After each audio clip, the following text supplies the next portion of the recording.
Hi mga kapreni! For the alis na naman ang mga person, kapreni. Pwede na ulit bumiyahe ang tito ko, kapreni. Nung mga ilang araw kasi hindi siya pwede magbiyahe kaya nahihirapan kami sumakay sa labas. Kakatawag ko nga lang dito kay Daddy Chester, heto't nagpapaalam na kagad ako. Kaka-out lang niya galing work at nabigla nga siya, sabi ko aalis kami. Mag-iingat daw kami kaya sabi ko naman syempre ako pa ba?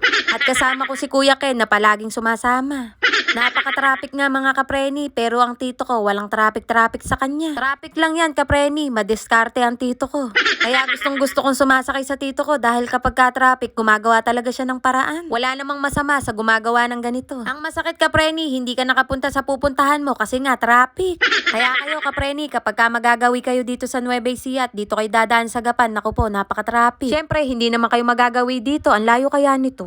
Kaya naman talaga kaming umalis kapreni, ang sadya ko ay pagupitan ko si Kuya Ken. Malapit na siyang pumasok kaya dapat feeling fresh ang pagmumukha niya. Uy, grabe naman sa pagmumukha, wag naman ganun ay.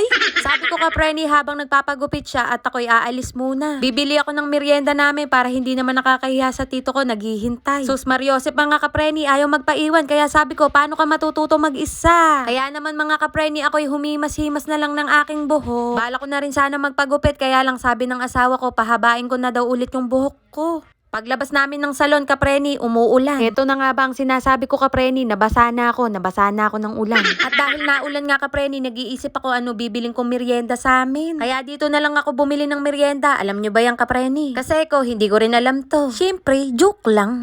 Sa Jollibee na lang ako bumili ng merienda dahil lang, trip ko lang. Siyempre, may pira ako, kapreni. Pira ba? Mapapasana all ka na lang talaga, uy. Iba talaga nagagawa ng bagong gupit tapos ang merienda, Jollibee. Ay talaga namang bida ang saya sa Jollibee, kapreni. Bida ang saya, iba ang gastos. Andito na kami sa bahay mga kapreni. Tingnan nyo si Ruichi, masyado titig sa kanyang kuya Ken. Maski si Ruichi mga kapreni, nabigla sa pagbabago ng itsura ng kanyang kuya.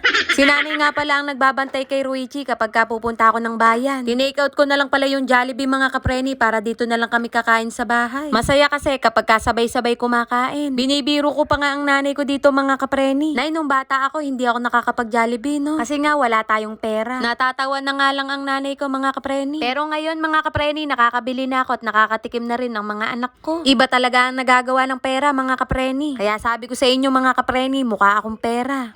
O siya, tama na nga, baka mamaya may magalit sa akin. Bawal magalit dito ha, dapat ako lang. Sorry na mga kapreni.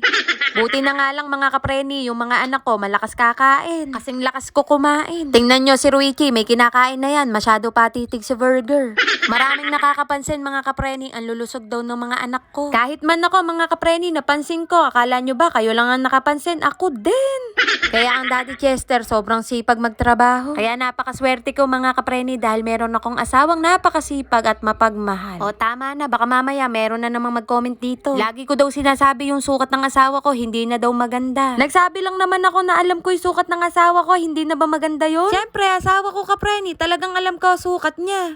Yung sukat ng bewang niya kapreni, yung sukat. Bawal magalit dito, dapat ako lang. Maraming salamat sa mga nanood. Bye mga kapreni.